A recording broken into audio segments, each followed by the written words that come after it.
फिर मुझे किस बात की चिंता? जब जीना आपके लिए, जब मरना आपके लिए, जब काम ढूंढने दिले के लिए करना है, तो फिर किस प्रकार का परिवार बन?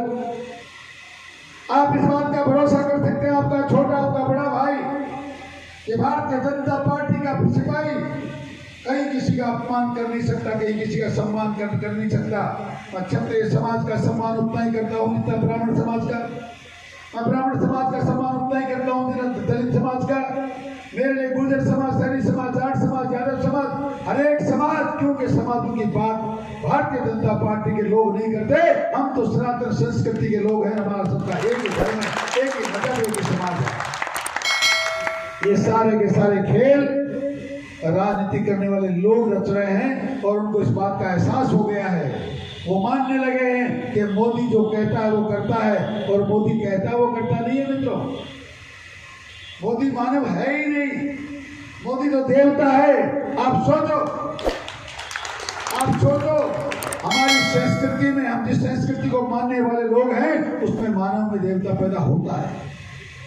अगर देवता नहीं होता तो आप मान सकते हैं, एक महामना ने खड़े होकर कहा, आज हम दो हैं, एक कांग्रेस वालों एक दिन आएगा जिस दिन तुम हंसोगे और हम तुम पर हंसेंगे।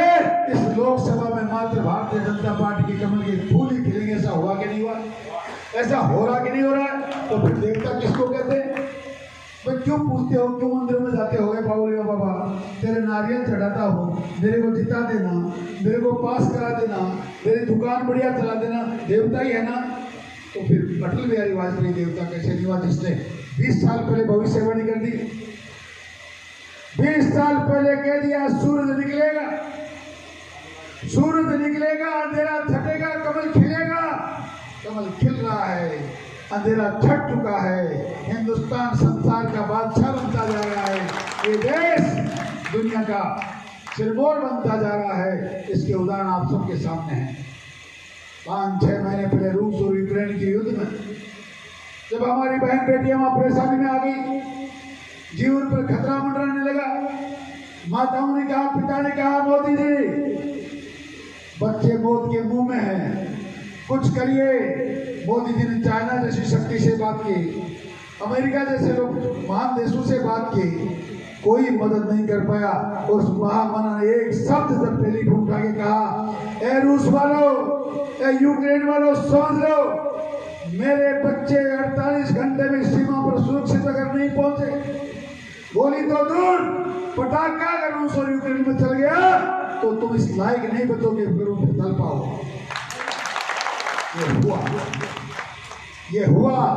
अमेरिका की महान शक्ति बनने वाला देश, चाइना अपने को दुनिया का सर्वोच्च समझने वाला देश, रूस और यूक्रेन को ना उस टाइम डरा पाया, ना आज डरा पाया है। पर उस भाई के लाल ने करिश्मा किया, यही नहीं किया। आप ऐसी महान पार्टी के कार्यकर्ता हैं, एक ऐसे महापुरुष के नेतृत्व में काम कर रहे हैं जिसके नाम थे वो लोग जो तिरंगे को जलाते थे, हिंदुस्तान को अपना दुश्मन कहते थे, उनके पास भी कोई चारा बचा नहीं। झंडा भारती का उठाया, नरेंद्र मोदी जिंदाबाद, हिंदुस्तान जिंदाबाद, तिरंगा हमारा जिंदाबाद कहते कहते पाकिस्तान के लोग भी सुरक्षा के घेरे में आ गए। हम उस देश पार्टी के सिपाही हैं। हम मोदी जी के लिए वोट मांग रहे हैं जिन्होंने ऐसे ऐसे काम कर रहे हैं।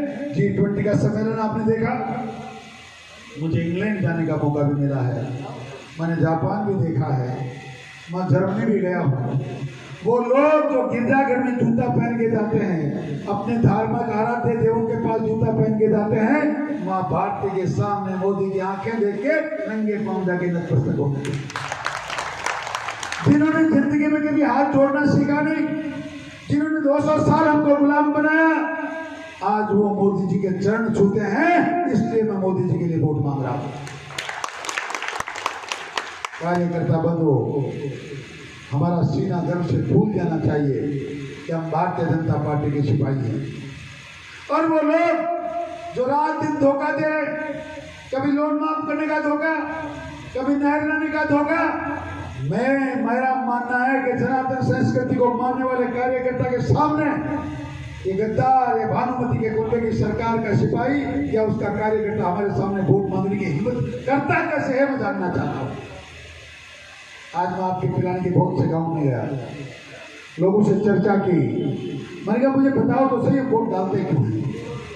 जब झूठ को ही वोट डालना है तो फिर कोई और आदमी हम भी तरह से, मुझे तो झूठ बोलना आता नहीं, मैं तो जो कहता हूं वो करता हूं और जो करता हूं वो ही बोलता हूं।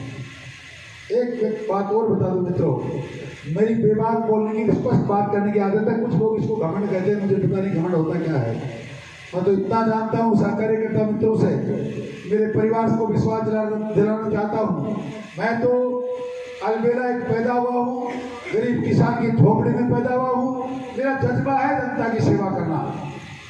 मेरे माता पिता खेती करने वाले थे, मेरे बच्चे चाहे व्यवसाय करते हों, पर आज भी पूरे जिले के कार्यालयों को संभालने के लिए टीम मोदी परिवार ही है। मेरे पास परिवार में कोई व्यक्ति नहीं।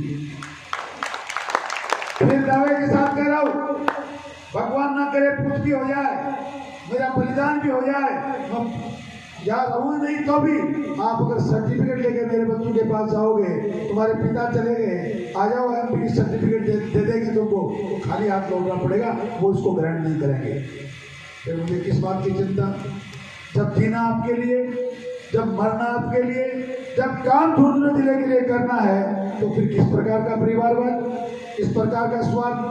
मेरा कोई किसी चीज का स्वार्थ नहीं है, इसलिए स्पष्ट बात करता हूं और एक एक कार्यकर्ता के लिए रात दिन जीता हूं, रात दिन मरता हूं। अभी चर्चा अधिकारियों की चल रही थी। काय के अधिकारी? कौन अधिकारी?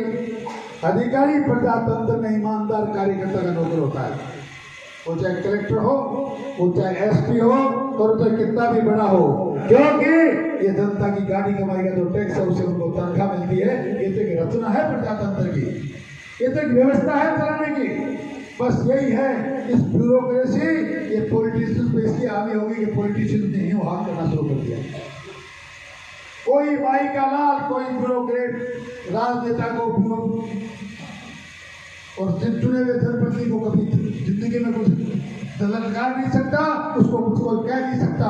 बस जरूरत देती है कि ईमानदारी के साथ